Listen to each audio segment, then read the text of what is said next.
everyone, myself Niyati Chauhan, Assistant Professor at LG Institute of Engineering and Technology, Department of Instrumentation and Control. Our subject is Industrial Data Communication and Distributed Control System. Chapter 5, Field Buses, Mapped of Network and Protocols. So let's start today's session. First we discuss network requirement. Here you can see on your screen table 1. Here you can see table 1 is shown on your screen. So table 1 summarized the type of data transmitted on the company network. Okay. So here in first column features are available. Then after graphics, then DAU. Okay. Then speed, synchronized signal. Okay. Normally actual value of speed, normal actually value signals, right? And then after alarms. Okay. So here you can see in table 1 different values are available here. Then after next, in network requirement, at each level the demand are different. The administrator network is seldom in use, but it must handle relatively large amount of data. Time is uncritical at the field level. The network is frequently in use and the response time and data strings must be short. Then after next is IOC. Then after next is ISO reference model. In 1973, the International Standards Organization faced with a proliferation of closed network system, that is manufacture specific network with no possibility of multi-vendor participation. Of multi-vendor participation define a reference model for communication between open system is called OSI model.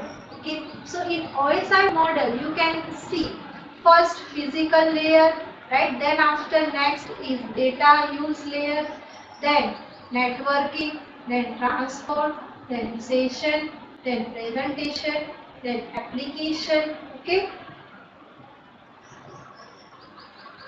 And above you can see field bus users. So this is OSI reference model. Then after next you can see here layer of the OSI model. So layer 1 and its function, bit transmission layer. Okay, and its task responsible for the transmission of data across the physical medium. Then level 2, data link, ensure that the data can be exchanged between two systems. In third layer, network, control data exchange between the terminal system. And fourth, transport, ensure that data is reliably exchanged. And number 5, session, synchronized communication session between two applications. And number 6, presentation, convert locally coded data into encoding understood by the communication partner.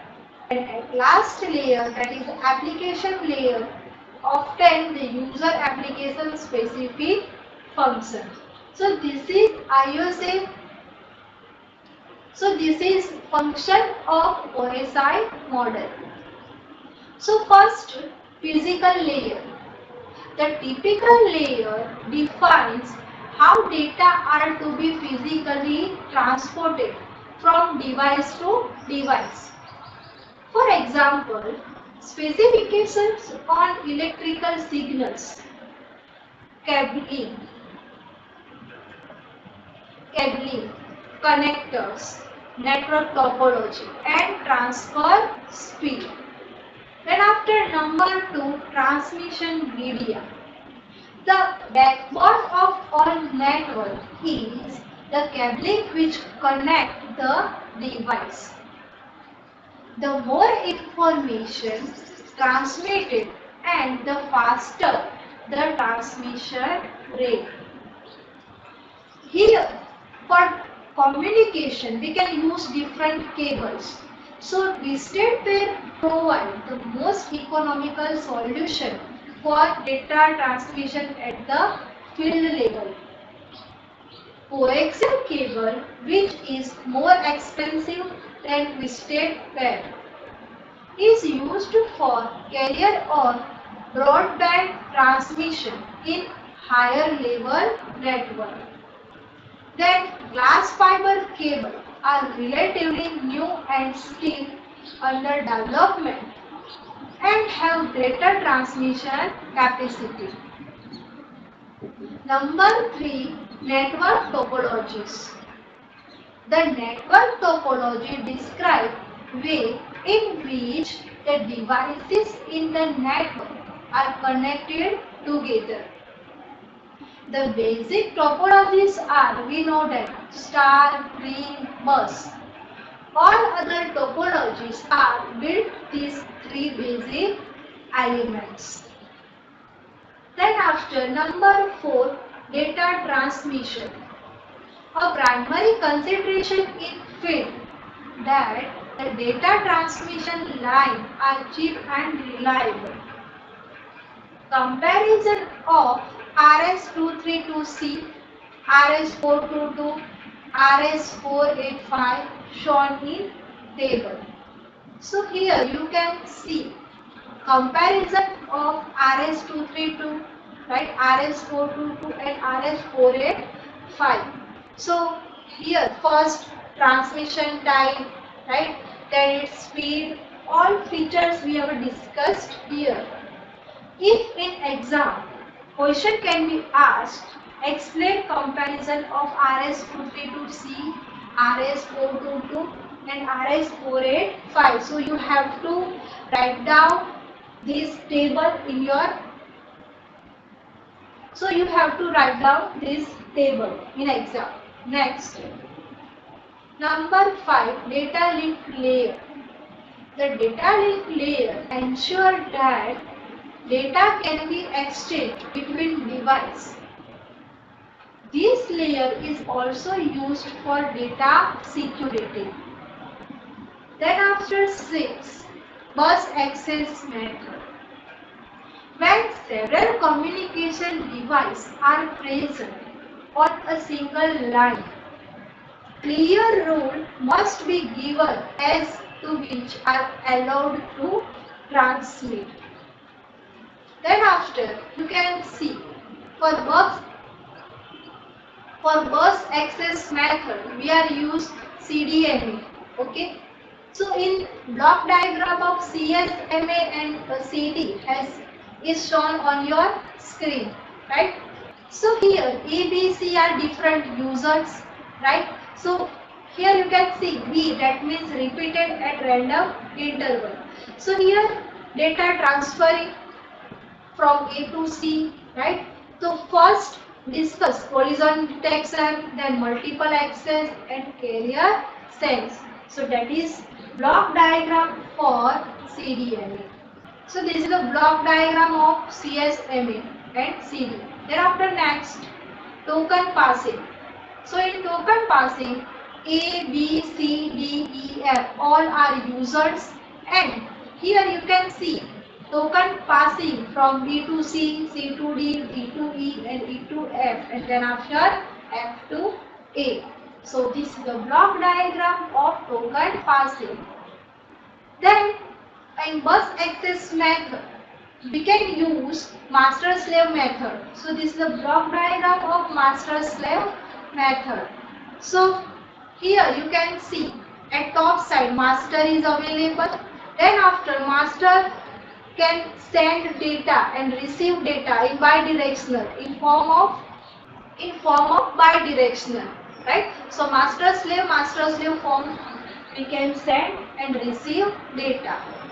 Then after last, application layer. This layer defines the services which are supported by the network for read, write command and program management. This layer provides transparency to other network in the communication hierarchy.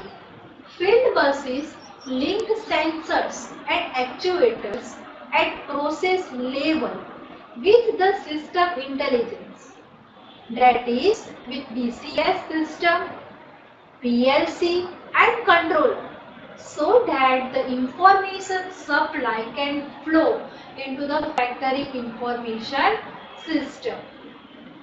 The aim of standardization are: first, instruments of various manufacturers must be able to operate on the same network. 4 to 20 milliampere interface, but using the full functionality of bidirectional digital communication. This network must be linked to production, automation and commercial data processing system such as NAP and TOP. Field bus standardization. A truly universal field bus would have to cover two different applications. First, factory automation, which entails high transmission rate, short reaction time. Then number two, process control, which entails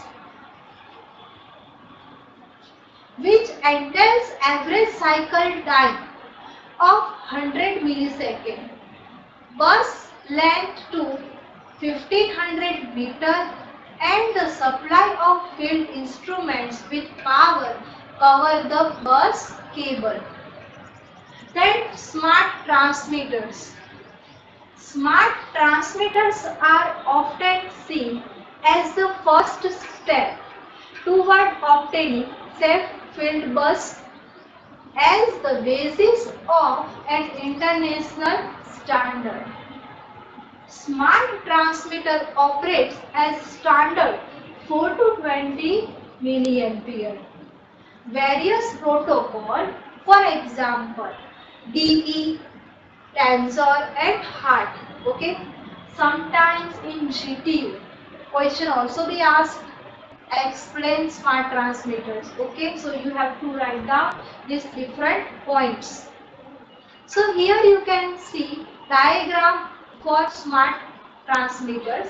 So this is our smart transmitter, right? And smart transmitter connected with field devices, PLC, and smart transmitter also connect with handheld devices. Okay. So this is a common diagram and how to connect with smart transmitter, which is shown in this slide. Then after next is bus access method. The rack bus operates on the fixed master-slave principle. The master is the gateway, a special module which provides the link to external networks. Each transmitter has a unique address on the network side. The gateway may act as a master or slave, depending on the protocol in use. And after transmitters, sensors are available for level, pressure, flow, temperature, humidity, gas and water analysis. So here, in addition to the rack bus signal, conventional 4 to 20 milliampere analog signal or 0 to 10 volt signal and alarm relay output are provided. So here discussed Why we use transmitter, right? So sensors available for level, temperature, pressure, right?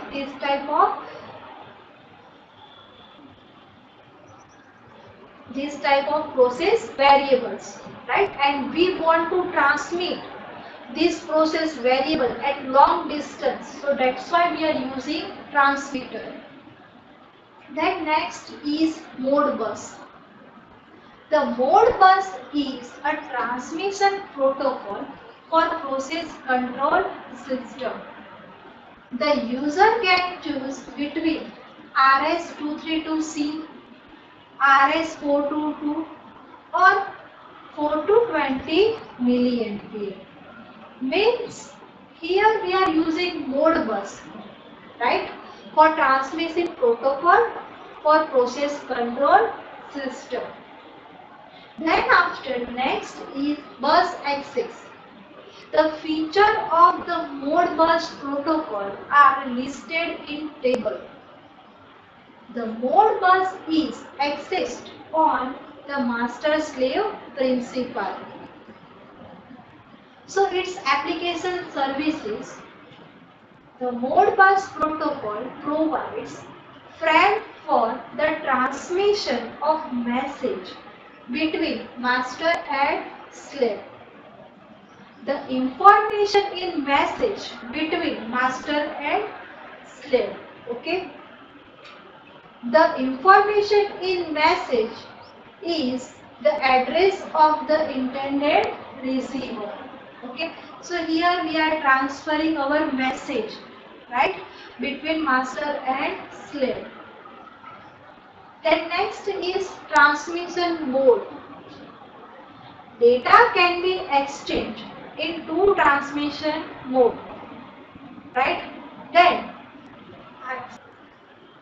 ASCII and readable used for such activities as testing.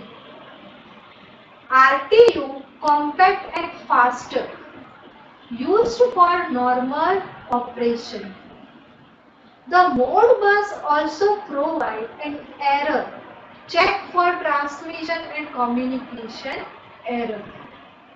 Communication error are detected by character framing and parity check and redundancy check. Then after next is Modbus function. All functions supported by the Modbus protocol are identified by an index number. They are designed as control command for both field instrumentation and actuators and are as follow. So coil control command for reading and setting a single coil or group coil. Then after input control command for reading and status of group input. Then program functions, ring control functions and reset. So these are functions for Modbus. Next is Profibus. The process field bus. Profibus is a general. Profibus is German standard. Profibus specifies layer 1, 2 and 7 in accordance with the OSI. So here you can see in this diagram, this is our Profibus and here we have connected 1, 3, 5, 7, that is passive device, and above you can see 2, 4, 6, these are active device. So through Profibus we can communicate with passive device to active device and we can transfer our data. Okay. Then after next, here you can see comparison of Profibus, Fieldbus and Modbus, and which is shown on your screen, right? So this is for self-study and you have to write So please read this table, and if you have any query in this point, right, then you can ask me, I will explain. Then after next, feed bus. The Factory Information Protocol or FIPBus is the result of the combined efforts of French companies. So here you can see in this diagram. So in this diagram, first that is for operator station and second for workshop operating station.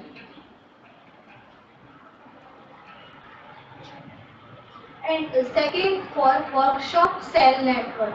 So here you can see operating station connected with PLC, and PLC through we can connect, analyze flow meters, right? Then after we have connected with other devices. So these are basic connection by using FIP bus, right? And which is combined efforts of French companies. Then after next that is chapter 6, and this is the last chapter of this subject, typical DCS used in industry. So in this chapter we will discuss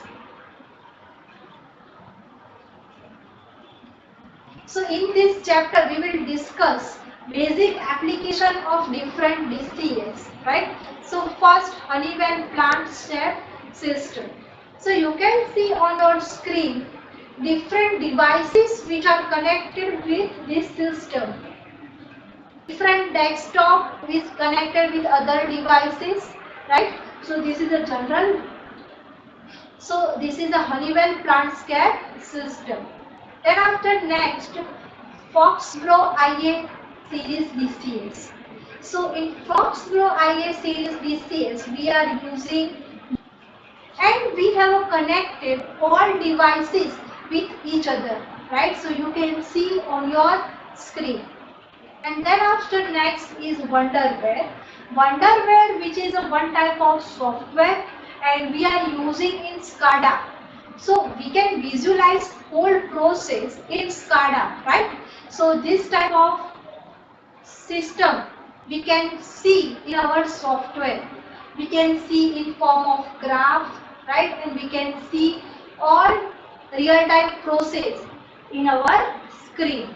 So here our whole syllabus of industrial data communication and DCS has been completed. If you have any query in any session, in any topic, then you can ask me. Thank you for watching video.